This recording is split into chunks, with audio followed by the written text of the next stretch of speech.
Thanks, Ingrid. Morning, everyone. It's nice to be up in Joburg and it's not raining. I heard you've had a torrid time. It's just for a Friday, I'm normally in baggies in my office. Sometimes I wear slops on a Friday, but normally it's just baggies and a t-shirt, so it's a bit different for me this morning. I've tried to use, I'm going to chat quickly and then hand over to Arthur, but using something like a paperback book that everyone is so attached to, getting past the paperback and embracing an electronic book, and what that actually exposes to you. I mean, since I've gone electronic in terms of reading books, I don't want to go back. I mean, that's an example of you've got a dictionary embedded in your book. At any point while I'm reading the book, I can look up a word. I can write notes in that book as I go. I can highlight sections in that book as I go. Oh, wrong way. I can read off any device. I can read off my phone, I can read off my PC, I can read off my iPad. And if I'm reading off my iPhone or my phone and then I cross to my pad, it asks me if I want to cross to where I got to on the other device and immediately synchronizes. I think in terms of business, now why not do that in business? Why not operate off every single device? Why not operate off your phone if you need to access a file that's now sitting in your office? Allow yourself to do that.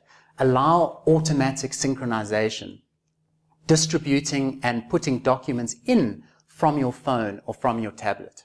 I mean, how does it make any sense to be bound to a cabinet of paper sitting in a specific geographic location? The other thing about the book, and the same applies to the office, a book cost me 80 Rand on Amazon. That paperback would have cost me 280 Rand. Same thing with business. How much are you actually spending day to day on printing paper in your office? And what do? You stick it in a file and you ask Metrofile to come and pick it up and stick it in a store. Why do that if you don't have to do that? So it's with your devices, the monitoring, the access, the reporting, everything that actually sits behind that, to me, makes more sense in terms of business processes and doing business in that kind of way. I'm just going to quickly talk to a specific process. So this was for a client that we put this together. They were running a completely manual insurance claims process, okay, from start to finish, completely paper-based. They weren't able to tell how many open claims they had at any one time, what documents had actually been collected against the claim, how many were able to monitor their agents. They had no control. They were receiving faxes and emails coming into exchange. An agent could go in there, if they saw that, hang on, this is a death claim, I don't feel like doing death claims today, delete. They'd never know that that email or fax was there or even it was deleted. Going digital, you change the landscape. You give management control. They were even, in terms of their reporting, keeping Excel spreadsheets to try and determine where they stood. 3 or 4 different spreadsheets, completely unconnected. Going digital, in other words, everything coming in comes in through a coordinated point. You've got a designated team dealing with all incoming correspondence. We monitor from the time that fax or email hits that inbox, the timer starts. If they have correspondence sitting there that's been sitting there for 2 days and not dealt with, the manager gets an automatic notification telling them exactly which emails or faxes have been received that no one has actually opened. So you've got a complete, and nobody has the ability to delete or manipulate. They have to deal with that piece of correspondence and either start a claim or allocate that to a new claim or to an existing claim. Essentially, every single piece of correspondence comes in, gets converted to a standardized PDF format, and it splits that fax. So it splits it into its individual documents. They then allocate the different document types. So they specify whether it's an ID, they specify whether it's a death certificate that's been certified, and they allocate key information in terms of the account number or the ID number to that document. Just once to the one document, and it applies it to all the others. Underlying this, and in terms of this process, you've got documents, you've got a controlled workflow, you've got, from the transactional perspective, which I'm going to run through quickly now, in terms of the forms, you're collecting all your transactional information, which is all with that particular claim and stays with the claim. The documents go in and they stay in the same place. And underlying the entire thing is a reporting module telling you everything you want to know about the actual transaction and the agent who's actually doing that actual claim.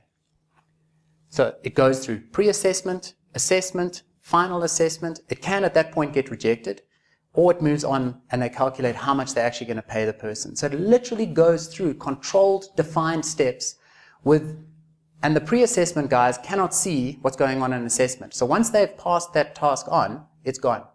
And everything is being monitored, task-based, and driven automatically from one step to the next. At each step, it gives them the new form that they've got to complete and links every single one of them together. And, sorry, I apologize, it's not the best color, but essentially this is the process they're then going through and completing these forms, which are then dynamically passing information on to the next form.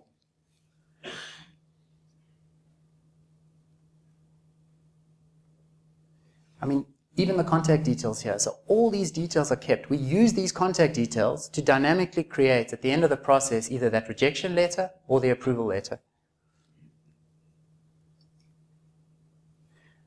So, I mean, even your calculations here, it's doing every single piece of calculation, and in terms of age calculations, balance calculations, settlement calculations, all inside the system.